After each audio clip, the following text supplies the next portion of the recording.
Inverse 3 upon root under 73 plus cos inverse 11 by root under 146 plus cot inverse root 3, इन तीनों angle का सम। Inverse हमेशा angle देता है, तो इन तीनों का एंगल का सम हम लोग को फाइंड करना है, ठीक है, और चेक करना है कौन सा ऑप्शन करेक्ट है।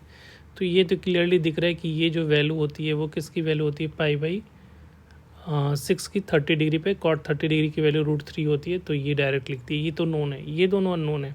तो अगर साइन है और एक कॉस इन्वर्स में है तो पहले तो एक में कन्वर्ट करना पड़ेगा, तभी एडिशंस कर पाओगे।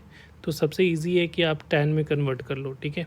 तो टेन में कन्वर्ट करके ऐड करना हमारे लिए सबसे इजी होता है। तो हम लोग क्या कर रहे हैं, ये दोनों एंगल को टेन में कन्वर्ट करते हैं, कोशिश करते हैं। तो उसके लिए हम लोग sine inverse 3 by root under 73 को हम लोग क्या ले लेते हैं, थीटा, और दूसरा एंगल जो है वो cos inverse 11 by root under 146 को हम लोग क्या ले लेंगे, अल्फ़ा। तो यहाँ से साइन थीटा की वैल्यू क्या आ जाएगी, 3 अपॉन रूट अंडर 73 हो जाएगा, और यहाँ से कॉस अल्फ़ा की वैल्यू क्या हो जाएगी, 1 अपॉन रूट अंडर 46।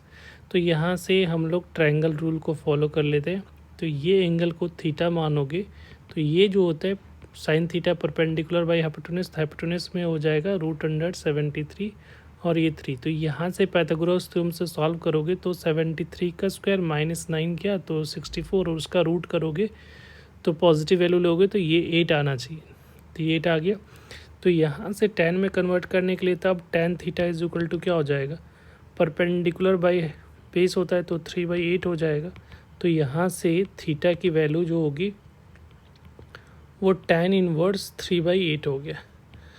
अब ये थीटा जो है वो कॉस थीटा, तो यहाँ दोनों इक्वेलेंट है, तो इसको 1 और 2 को अगर इक्वेट करोगे तो 1 और 2 से आप बोल सकते हो कि यहाँ से sine inverse 3 by root under 73 जो है वो इक्वेलेंट टू टेन इनवर्स 3/8 का है। तो अब इसके जगह पे ये वैल्यू आप यूज़ कर सकते हो। अब सेकेंड पार्ट में आ जाओ, इधर वाला में। तो यहाँ पे भी एक ट्रायंगल बना लेते हैं। तो ये जो होता है ये होता है बेस बाई हाइपोटेन्यूज। तो हाइपोटेन्यूज में रूट अंडर 146 और बेस में 11 है, तो ये फाइंड करना है। तो इसको स्क्वायर करोगे तो 146 और इसका 121 1 to 1 होगा, दोनों को सब्ट्रैक्ट किया तो 25 उसका रूट, तो ये वैल्यू 5 आ रही है। तो यहाँ पे भी टेन अल्फ़ा की वैल्यू परपेंडिकुलर 5/11, ठीक है। तो यहाँ से अल्फ़ा की वैल्यू क्या हो जाएगी, टेन इनवर्स 5/11 हो जाएगा। इसको हम लोग ए मान लेते हैं और इसको बी ले लिया। तो ए एंड बी से आप बोल सकते हो कि दोनों जो होगा, दोनों अल्फ़ा इक्वल होगा, तो कॉस इनवर्स 11 अपॉन 1/46 जो होगा वो टेन इनवर्स 5/11 के इक्वेलेंट है, ठीक है। अब यहाँ से ये दोनों इक्वेशंस को, ठीक है, यूज़ कर लेते हैं ओरिजिनल वाले में, ठीक है। तो पुट इन ओरिजिनल इक्वेशन, इसको स्टार मार्क कर लो। तो स्टार इक्वेशन में हम लोग पुट कर रहे हैं,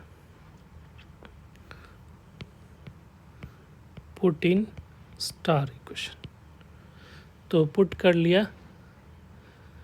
अब यहाँ से हम लोग का जो ओरिजिनल है वो चलेगा, तो ये हो गया टेन इनवर्स, जो वैल्यू आएगी टेन इनवर्स 3/8 हो गया। कॉस साइन के जगह, साइन इनवर्स की जगह पे कॉस इनवर्स की जगह पे क्या लिखोगे, टेन इनवर्स 5/11, और कॉट तो स्टैंडर्ड एंगल है तो इसकी वैल्यू π/6, ठीक है। अब यहाँ से जो है, यहाँ से अब हम लोग सॉल्व करना शुरू करेंगे। तो यहाँ से अगर सॉल्व करोगे तो ये जो है दोनों का प्रोडक्ट 3/8 और 5/11, इन दोनों का प्रोडक्ट लेस देन 1 आ रहा है।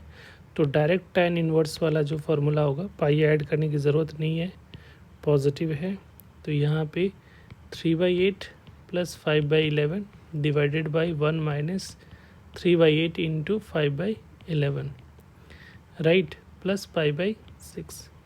अब यहाँ से देखोगे तो यहाँ से देख रहे हैं कि टेन इनवर्स ये कितना हो जाएगा, 33 प्लस 40 और नीचे में 88। तो नीचे में भी एलसीएम लोगे तो 88 कैंसिल आउट हो जाएगा, तो 88 माइनस 15 ये आ रहा है, प्लस π/6। तो यहाँ से ये क्या आ रहा है, टेन इनवर्स ये 73, नीचे में भी 73 प्लस पाई बाई 6। तो इसको सिंप्लीफाई किया तो ये आ रहा है tan inverse 1 plus pi by 6। तो tan इनवर्स का मतलब pi by 4 plus pi by 6। इन दोनों का एलसीएम लिया तो ये हो गया 12 और इधर 3 पाई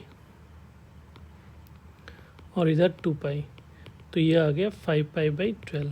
तो इसका जो करेक्ट आंसर आएगा that is equal to 5 pi by 12। तो C option is the correct answer. Thank you.